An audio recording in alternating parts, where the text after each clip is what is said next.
હાથમાં પથ્થર ના પકડો, તેને બદલે હાથમાં લેપટોપ પકડો. અને તમને જો કોઈ પણ સમસ્યા હોય તો અમારી સાથે, અમારી સરકારની સાથે તમે સંવાદ કરો, પરંતુ આ બધી ખોટી એક્ટિવિટીમાંથી તમે બહાર નીકળી જાઓ. નમસ્કાર દર્શક મિત્રો, જમ્મુ કાશ્મીરમાં તાજેતરમાં સેનાને હટાવીને હવે ટોટલ જવાબદારી જમ્મુ એન્ડ કાશ્મીર પોલીસને સોંપી દેવામાં આવી છે. અને એ પછી હમણાં કેન્દ્રીય ગૃહમંત્રી અમિત શાહે જુદી જુદી ચેનલોને ઇન્ટરવ્યૂમાં જમ્મુ કાશ્મીર વિશે ઘણી બધી વાતો કરી છે. આર્ટિકલ 370 હટાવ્યા પછી હવે ત્યાં શું સ્થિતિ છે એમના વિશે અમિત શાહે કીધું છે. એમણે એમ કીધું છે કે કાશ્મીરની અંદર પથ્થરબાજી ટોટલ બંધ થઈ ગઈ છે, ટુરિસ્ટો ઘણા બધા આવી રહ્યા છે, યુથ હવે સ્પોર્ટ્સમાં રસ લઈ રહ્યું છે, આવી ઘણી બધી વાતો કરી છે. તો એના વિશે તમારી સાથે વાત કરીશ. મારું નામ રાજેશ શાહ છે અને તમે જોઈ રહ્યા છો ખબરછે.com. દર્શક મિત્રો, કેન્દ્રીય ગૃહમંત્રી અમિત શાહે કેટલાક મીડિયાને ઇન્ટરવ્યૂ આપ્યા છે અને આ જુદા જુદા ઇન્ટરવ્યૂમાં જે વાત કરી છે એનો જે સાર છે એ તમારી સાથે શેર કરીશું. તો એમણે એમ કીધું કે અમે 7 વર્ષનું બ્લુ પ્રિન્ટ બનાવ્યું છે અને જમ્મુ કાશ્મીર પોલીસને મજબૂત કરવા માટે જમ્મુ કાશ્મીર પોલીસ પોતાના પગ પર ઊભી રહી શકે એના માટે અમે જમ્મુ કાશ્મીરમાંથી સેનાને હટાવી દીધી છે. હવે કાશ્મીરમાં જે પણ કોઈ આતંકવાદી મુઠભેડ થશે એને જમ્મુ એન્ડ કાશ્મીર પોલીસ સંભાળશે. જમ્મુ કાશ્મીર પોલીસ ફોરફ્રન્ટ પર રહેશે. એમણે એમ કીધું કે જમ્મુ કાશ્મીરની પોલીસ બધું સંભાળશે પણ કેન્દ્રીય ફોર્સનો સપોર્ટ તો રહેશે જ.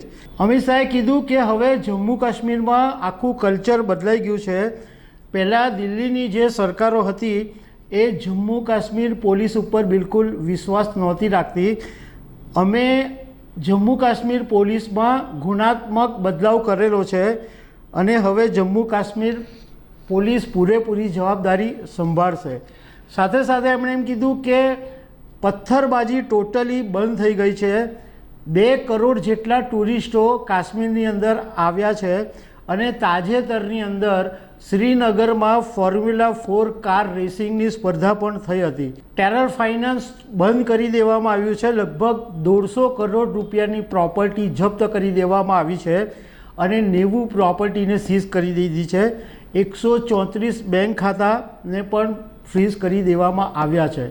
અમિત શાહે કીધું કે આર્ટિકલ 370 હટ્યા પછી જમ્મુ એન્ડ કાશ્મીરની અંદર ઇન્વેસ્ટમેન્ટમાં પણ ખાસો એવો વધારો થયો છે.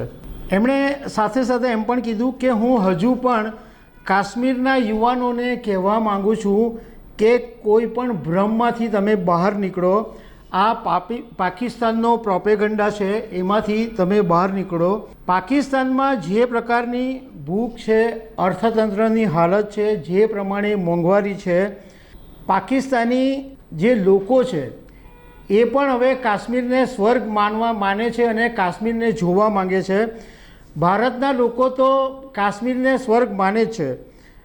મારે યુવાનોને એમ કહેવું છે કે તમને જ્યારે આટલું સ્વર્ગ મળ્યું છે તો બીજી બધી પડોજણમાં પડવાને બદલે તમે આ જે સ્વર્ગ છે એને એન્જોય કરો અને વિકાસની પ્રક્રિયા સાથે જોડાઈ જાઓ. તમે અભ્યાસ ભણવા ઉપર ધ્યાન રાખો. હાથમાં પથ્થર ના પકડો, તેને બદલે હાથમાં લેપટોપ પકડો.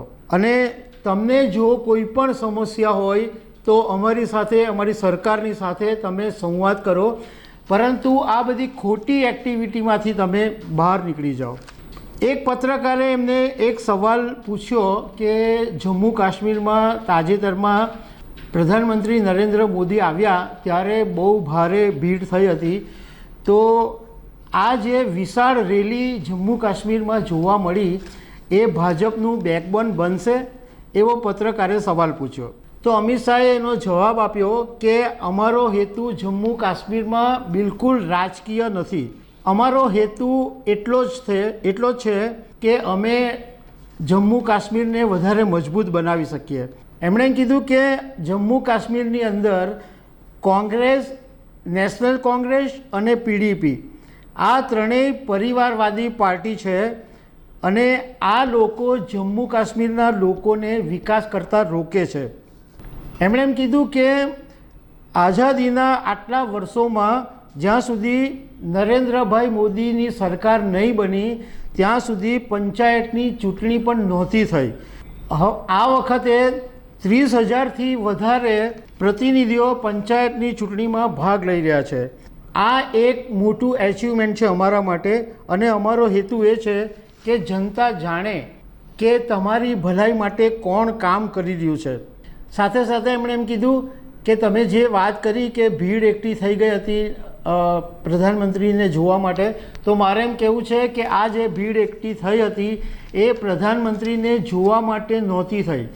આ ભીડ એકઠી એટલા માટે થઈ હતી કે નવા જમ્મુ કાશ્મીરને મોદીએ બનાવ્યું તો મોદીને ધન્યવાદ આપવા માટે આ ભીડ ભેગી થઈ હતી.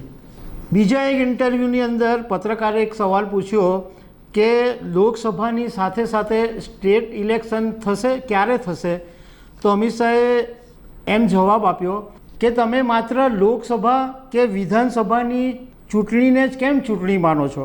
2019ની અંદર જમ્મુ કાશ્મીરમાં બ્લોક વિકાસ પરિષદની ચૂંટણી થઈ અને એની અંદર 98% વોટિંગ થયું અને પંચાયતની ચૂંટણીમાં 34,260 પ્રતિનિધિઓ ભાગ લીધો. આ બંને ચૂંટણીમાં કોઈ પણ પ્રકારની હિંસા નથી થઈ. લગભગ બંને ચૂંટણીમાં એવરેજ 90% વોટિંગ થયું અને સુપ્રીમ કોર્ટ ઓફ ઇન્ડિયાએ ઓર્ડર આપેલો છે કે સપ્ટેમ્બર 31 પહેલાં વિધાનસભાની ચૂંટણી સમાપ્ત કરવામાં આવે.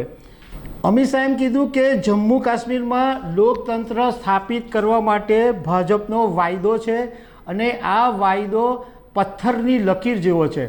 મતલબ કે અમે એવું નક્કી કરેલું છે કે જમ્મુ કાશ્મીરમાં લોકતંત્ર સ્થાપિત થશે અને એના માટે જે કંઈ પણ કરવું પડશે એ અમે કરીશું.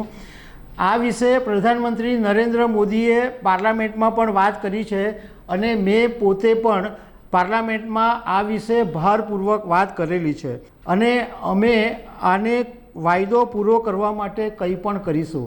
પત્રકારે વચ્ચે એક સવાલ પૂછી દીધો કે તો જમ્મુ કાશ્મીરમાં કોની સરકાર બનશે એવું તમને લાગે છે?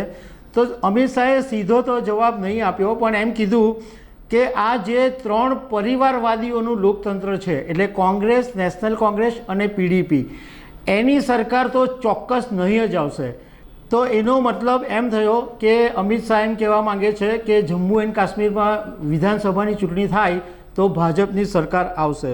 જો જમ્મુ એન્ડ કાશ્મીરને કોઈ બચાવી શકે એમ હોય તો એ માત્ર પ્રધાનમંત્રી નરેન્દ્ર મોદી જ છે. પરંતુ હું એમ કહેવા માગું છું કે આજે 5 વર્ષ થઈ ગયા, જમ્મુ એન્ડ કાશ્મીરમાં કંઈ પણ ખોટું નથી થયું. એને બદલે ત્યાં આગળ ભાષાનું માન વધ્યું છે, ખાનપાનનું માન વધ્યું છે, સંસ્કૃતિમાં એ વધારો થયો છે અને ત્યાં આગળ યુવાનો હવે સ્પોર્ટ્સની અંદર આગળ આવી રહ્યા છે. બધાએ હવા ફેલાવવાની કોશિશ કરી પરંતુ બધા નિષ્ફળ નીવડ્યા છે. તો અમિત શાહે આ જે વાત કરી કે જમ્મુ એન્ડ કાશ્મીરમાં અત્યારની શું સ્થિતિ છે આર્ટિકલ 370 હટ્યા પછી. તો દર્શક મિત્રો, આવી અનેક વાતો સાથે અમે તમને મળતા રહીશું. Thank you very much.